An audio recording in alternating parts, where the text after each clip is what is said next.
For more on all this, let's turn to Buck Sexton, former CIA analyst, joining us now. We've received a statement from former CIA Dan Hoffman. He comes on this program often.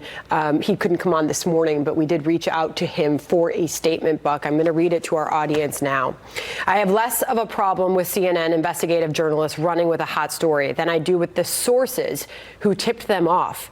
If indeed any of this story is true, whoever was discussing this sensitive story with CNN was certainly committing a major dereliction in duty. Putin has made it clear he will not hesitate to launch assassinations against those he brands traitors. Just look at the fates of Skripal and Litvinenko. I can imagine how our sources risking their lives now behind enemy lines must be wondering whether it's worth it, whether their information will be run through some political meat grinder, which risks exposing their identities. It certainly appears that the key point of the story is that a CIA source had to be exfiltrated out of concern President Trump had compromised him. Best to leave the intelligence community and their sacred work out of partisan politics. There are plenty of other issues on which to argue with the president.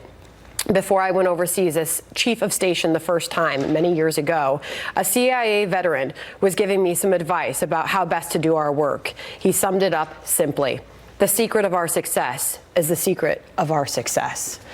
Buck, your reaction to the reporting this morning? I agree with my old colleague, Dan. I think he sums it up nicely in that statement. I would just add to it that there's an obvious recklessness from anybody who would be talking about this kind of story that had access or knew anything, if in fact that's what went on here. It certainly seems to be the case. And there's also, I think, a recklessness from journalists to run with this. I mean, they have to, as Americans, as patriots, also make some determinations about what the public needs to know versus what actually does put people in jeopardy, what can be problematic from a national security perspective. And while legally they tend not to fall into the same consequences as those with access to the information, that doesn't mean that ethically they can just report on whatever they want. And in this case, it's quite clear that it was just meant to get Trump. The story here really isn't about the whole operation or exfiltration, whether it's true or not, although the agency's already come out, which is rare, and said this is just BS. This is not true. But this was all meant to be a weapon against Donald Trump. And that's why I think some of the other barriers,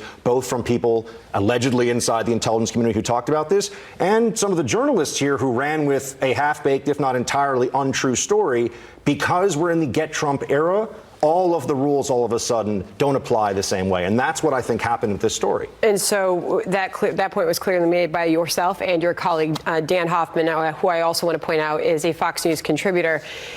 You look at the reporting in the New York Times, though, and they don't say it's because specifically of Donald Trump that this person was extracted from Russia. They say it was because of the media. I know you've dug into that report as well. Absolutely. And that just shows you that absent in the CNN report, for example, Donald Trump's role in this is at the very top of the story, and that's why they assume their readership is most interested in that component. Just the overall details here would be of much lesser interest. And again, CIA has already said it's false, but what they've told us is really meant to be a political story. It's not even so much a national security story. Why the New York Times and some of the other outlets that have reported on this would think that this is something the American people should know about. If in fact there was, forget about it even being specific to Russia, any high-level source in any foreign government that is useful to our intelligence service, that's something journalists should know, and the real pros who aren't total partisans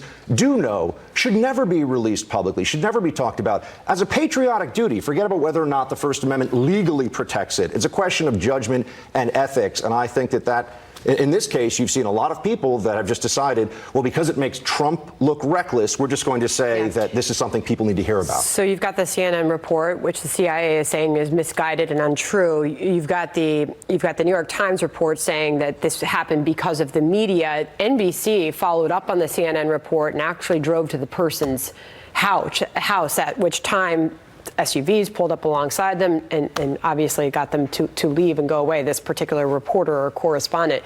How much damage can this do coming from the CIA? Well, the fundamental truth and reality of doing intelligence work is to protect sources and methods. And it's not just for the individual's safety, it's for the people down the line that you're going to ask to take risks on your behalf. Now, again, the agency has said that this is all bunk, this story is nonsense, but let's just assume for a moment that there is some degree of truth to it somewhere. If the NBC reporters can find this person, the Russian government can find this person. And we know how the Russians deal with people that speak out of school, particularly if they were close to Putin or a problem for the government. So there are real risks here, and I think a lot of journalists involved have to ask themselves, was this worth it? Just to get yet another grudge shot in against Donald Trump? I hope they think the answer is no. All right, so there's going to be a lot more reporting and follow-up on this, and some right here on the Fox News channel. Buck Sexton, thank you.